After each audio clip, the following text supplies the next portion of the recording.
This is a manga panel. By itself, it represents a single point in time of a given scene. But as more and more panels come together, gradually, they tell a story. Have you ever thought about why a panel was the shape that it was? Or why a group of panels were arranged in the order that they were? Have you ever thought about how both could be used to more than just serve the story and art? Like a balanced sound system or elegant UX design though, manga panels aren't often talked about until they go wrong. The panel layout can be confusing, its composition can break flow.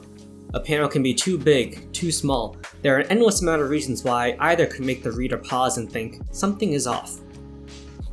A great manga can exist with nothing more than rudimentary panels. Think back to such classics from the 80s and 90s, even some manga as recent as the 2000s and 2010s. Additionally, consider for a moment the existence of the 4-koma, an entire genre based around having a fixed panel layout. Ultimately, it is true. Panels and panel layouts do exist first and foremost to serve the story and art. However, the addition of both innovative and creative panels and panel layouts can help to elevate a great manga into a timeless one, as there are certain storytelling opportunities made only possible by breaking panel borders and shattering panel layout norms. So let's take a look. Take a closer look at the storytelling hidden within manga panels.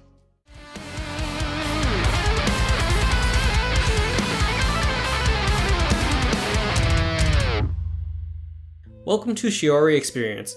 Written by Kazuya Machida and drawn by Yuko Osada, Shiori Experience follows the journey of Shiori, a plain and ordinary teacher who becomes intertwined with the spirit of Jimi Hendrix. Jimmy's presence and musical prowess comes at a cost, however, for unless she becomes a musical legend before her days as a 27-year-old are up, she will die. Thus begins her race against time as she attempts to create a band that will rival some of the greatest names to ever grace the rock genre. While I could go on for hours about the amazing characters and how none of them are two-dimensional, about how the story can simultaneously be shonen as heck without being childish in the slightest, or about how gut-wrenching one chapter can be and then heartwarming the next, I solemnly swear that I will try and only talk about today's topic, which is panels and panel layouts. So, panels. Earlier I mentioned how great panels and panel layouts can elevate a manga, and I fully believe that Shiori Experience best exemplifies this. Take for example how a mangaka might tackle the difficult task of conveying the sensation of audio through a purely paper medium. How would you let the audience know that an awe-inspiring song is being played?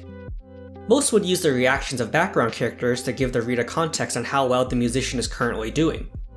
A smaller few might try to symbolically represent the music, using abstract shapes and vivid sceneries as a replacement for the paper's silence, with the reader's imagination filling in the rest. Shiori Experience, however, does this. Without being able to hear a single note, we can feel that the song being played is so powerful, so raw that it's capable of cutting through not just the environment, but the very medium that the story exists in itself. This single line, cutting across two panels, creates more intensity than any number of reactions or abstract shapes could ever hope to, as if to say that the song being played cannot be contained by this world's fabric of reality. What about loneliness? How would you let the audience know that a character is experiencing loneliness or emptiness? First instinct might be to place the character by themselves, perhaps in a desolate location such as a dark bedroom, an abandoned ruin, or maybe even an empty field. From there, you might stretch the panel out, shrinking the size of the character to show how small and insignificant they are in the grand scheme of things. While perfectly acceptable, Shiori Experience once again defies expectations by doing this. In addition to fulfilling their traditional role of delineating scenes, the panel borders now have the added purpose of tracing the character's outline, with her silhouette being filled entirely by the gutter. And because the gutter by nature is empty space, we are able to quite literally see the character's emptiness. Other than the obvious visual spectacle that this creates that are like tongue kisses for the eyes, this page is also terrific for another reason. Notice how the panels clearly show events that have happened in the past, hallmarks of a flashback. And yet, our sense of time remains firmly affixed to the present thanks in part to the silhouette remaining our primary focus of attention. Why is this the case when the panels take up well over 2/3 of the page? Mainly because of these seemingly useless bits over here. These fragments give off the impression that the panels extend behind the silhouette, thus elevating it into the foreground and making it pop. If a flashback had been used to show all the events leading up to this moment, then our sense of flow would have been interrupted as we jumped from the present to the past and then back again. It simply wouldn't have had the same level of impact. This is what makes Shiori Experience so masterful. Machida and Osada's ability to maximize every tool in their arsenal and weave panels such that they amplify the emotions of the current scene. Because while yes, panels do serve the story and art, at the same time, a manga cannot exist without panels. Otherwise, it would simply be a picture book. And if panels must exist for your medium of choice, why not make the best of them? Why not stretch their usage to the utmost limit? Find ways to break what is considered the status quo and treat them as first-class citizens alongside the story and art. This ability to intensify emotions through panels is especially poignant when it comes to expressing emotions trickier than just your basic happiness and sadness. For example, mundanity. The feeling of every day being the same as the last, and a feeling we are probably all too familiar with as we go from bed, to computer, to bed, and then computer once more. Anyways, it's easy enough to show a character experiencing these emotions as they perform the same action for multiple panels. But could you make the reader feel that as well? That sense of doing the same thing, day in and day out, like a metronome as it forever bounces back and forth? Chapter 22 of Shiori Experience starts with a couple of normal pages. But starting on page 3, pay attention to the panel layout because you'll notice that it repeats again the 4th page, and the 5th, and the 6th, continuing for some 20 odd pages just to really hammer in that feeling of the unchanging. But just as you've grown fatigued by that 4-panel layout and expect the next page to be more of the same, the story begins to pick up and we see that monotony begin to crumble. What follows is an exhilarating rush made all the better as both we, the reader, and the character are able to break free from the tedium that had been suffocating us. What I especially love is that eventually, that same layout we're all too familiar with returns, as if to remind us that steady practice trumps any singular breakthrough. And yet, this return to norm doesn't feel repetitive in the slightest. The reason for this? The mood having changed, from one of obsession to the point of self-destruction, to genuinely wanting to improve for the sake of improving. Being able to arrange panels such that the reader can experience the same feelings as a character is certainly one way to amplify emotions in a story. Another way Shiori Experience amplifies emotions is by decluttering its panels, an example of this occurring in the chapter just before. Much like the previous example, this one takes place over multiple pages, and I've shown a few here so you can get the general idea. From a cursory glance, all it appears is that text that might have ordinarily been contained within the panels have instead been moved into the gutter. It's such a minor change, but there are 2 reasons why this makes perfect sense. First, by removing one of the constraints of the medium from the panel, aka the text bubble, the reader can fully immerse themselves and focus entirely on the actions that occur within the panel. And for moments like this where emotions are at their height, having just the art is a boon that helps to emphasize the character. Second, by existing outside the world of the story, but still within the realm of the medium, the lyrics take on multiple roles, as the character's spoken dialogue, as omniscient narration of the events going on, and as a soundtrack.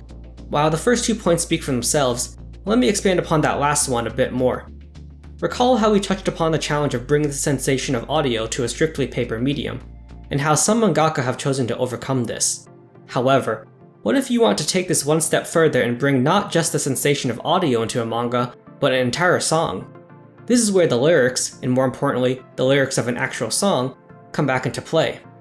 For those of you already familiar with the track Train Train by the Blue Hearts, then congratulations. Simply seeing the lyrics may have been enough to jog your memory, and the song is now playing in the back of your mind. Boom. Music has been brought to you through a strictly paper medium. For those of you that are unfamiliar with the song, however, then humor me and participate in a small exercise. Read chapter 21 of Shiori Experience in complete silence. When you are done with that, listen to the song on your preferred music streaming platform of choice. Next, read the chapter again while listening to the song before finally reading the chapter one last time without the song playing. It is during this last reading that you may find the song still playing in your mind despite no audio actually being had. This syncing of ongoing events to a soundtrack generates a hidden rhythm, a sense of flow that ensnares the reader's undivided attention, and in doing so provides a unique reading experience that I have yet to find in any other manga. There are hundreds more examples we could look at, but for the sake of ending this video within my lifetime, and to give you something to look forward to as you read through the manga yourself, I'll go over just one more example to show how great paneling can elevate a story. A common panel structure that mangaka love to use, and one that you may already be familiar with, is the double spread. Often occurring after a series of panels that show increasing intensity, the double spread represents a peak, a payoff for both the characters and the reader. And because they are a highlight, they tend to be used sparingly. That's not the case with Shiori Experience. Machida and Osada have no qualms in being liberal with their usage of double spreads. In fact, liberal may be too conservative of a word. Radical might fit them better, as they possess a certain boldness that allows them to put a staggering 12 double spreads in a row. Because whereas other mangakas see the double spread as being the absolute climax, to Machida and Osada, the double spread simply represents the beginning of such a highlight. From the very first page to the last, pace is kept high thanks in part to an overall reduction of panels per page, while hype is maintained by keeping dialogue to a minimum. And despite the reduction in panels, a still varied layout helps to stave off any potential fatigue from seeing that many double spreads in a row. What does this mean for the reader though? From that very same first page to the last, the ongoing actions grip you in such a way that you can't help but turn the pages faster and faster, the momentum climbing until you think it can't go any higher. And then, a lull. A moment of silence as you wait with bated breath for that release of tension. But when the tension does break, the character's joy is so infectious that you have no choice but to smile yourself. A scene I honestly found so dazzling that I had to paint it inside my own house. So what have we learned today? We've seen how repeated panel layouts can be used to provide the reader with a sense of mundanity. We've seen how moving lyrics out of panels can be used to create flow, and we've seen how double spreads can be used to generate hype. We've seen how panels and panel layouts can be used to amplify the emotions of a manga. While I will fully admit that some of these techniques are gimmicks and not ones that can be applied more generally, so what? There's nothing wrong with a gimmick as long as it meaningfully contributes to the story and doesn't overstay its welcome. But if there's one thing I want you to take away from this video, it's to consider how the limitations of panels can be broken. Applaud the mangaka that have dared to try something new, and uphold those that have done so successfully. We need more manga like Shiori Experience, and less that treat the panel as a mere formality. Hey, if you've reached this part of the video, let me just begin by saying thank you.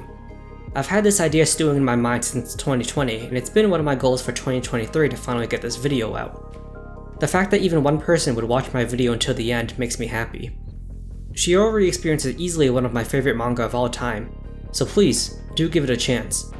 A special thanks to all the scanlation groups that have worked on this series. My fingers are crossed in the hope that one day, we might get an official English translation. Lastly, if you enjoyed this video, please leave a like or comment. There's so much more I would love to talk about, whether that be manga, music, or games. Unfortunately, I do have a day job, meaning I have to put aside time to work on these projects. Your support would give me the motivation to continue. Thank you again for watching my video, and hopefully, I'll see you in the next.